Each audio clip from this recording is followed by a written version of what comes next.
Good morning. Welcome to today's Facecast. Excuse me. Here's a profound thought. The most radical, far-reaching movement in the history of the world, the thing that has affected the world the most and spread around the world the most, the Christian church, was started by a small group of uneducated, unschooled, ordinary working men. Isn't that amazing? You might think it had been started by some particular professor or somebody of particular note, maybe a king, maybe a leading politician.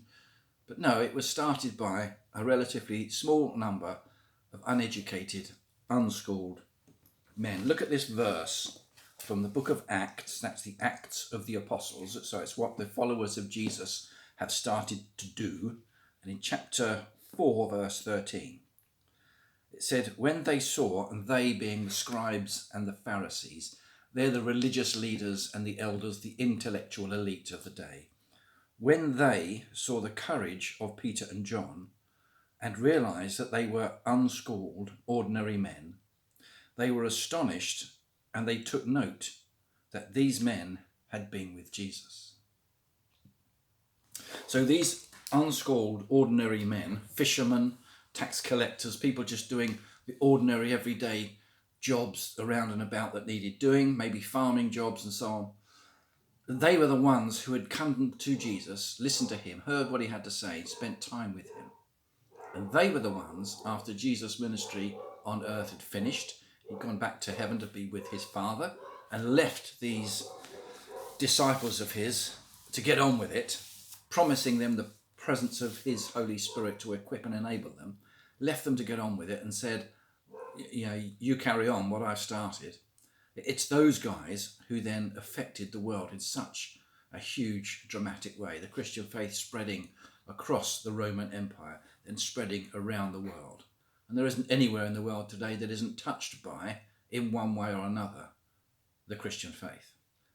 And it is the guiding principle for all those of us in Western societies that underpins our democracy and everything else that we believe and do. We often lose sight of that, but that's another sermon. So considering all of that, who is this Jesus that they spent time with? Remember, it was just 3 years, 3 and a little bit years that Jesus had to do the work that he did. 3 years is not really very long to establish a worldwide movement, is it? Especially if after 3 years you go away and you're not part of it, the founder. If you're after 3 and a bit years, you leave it up to people that you've worked with, you've taught, you've trained, and you've given the equipment to do the job, and you're going to oversee them, but from a distance. You wouldn't think that would affect the world in the way it has, yet it has.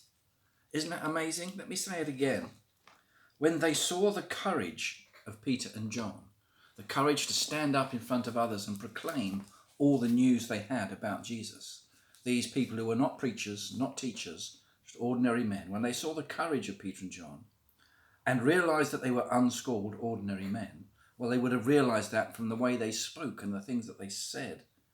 When they realized they were unschooled, ordinary men, in other words, they were not part of the elite, the religious elite of the day. They were astonished. I bet they were. How did these men know these things? What power is it that they have? And they took note that these men, they took note, they realized that this was something special. They had to pay attention to it. They took note that these men had been with Jesus. He was the one who made the difference. There have been plenty of people who wanted to free the Israelites from the oppression of the Romans, and they had come and gone, and they hadn't left their mark. But these men had been with somebody else. They had been with that Jesus, that man of peace, who spread the good news of God's love to people. These men were going to change the world, and yet they did, and yet they have, and we are the result. It's something to ponder. Have a lovely day. Bye now.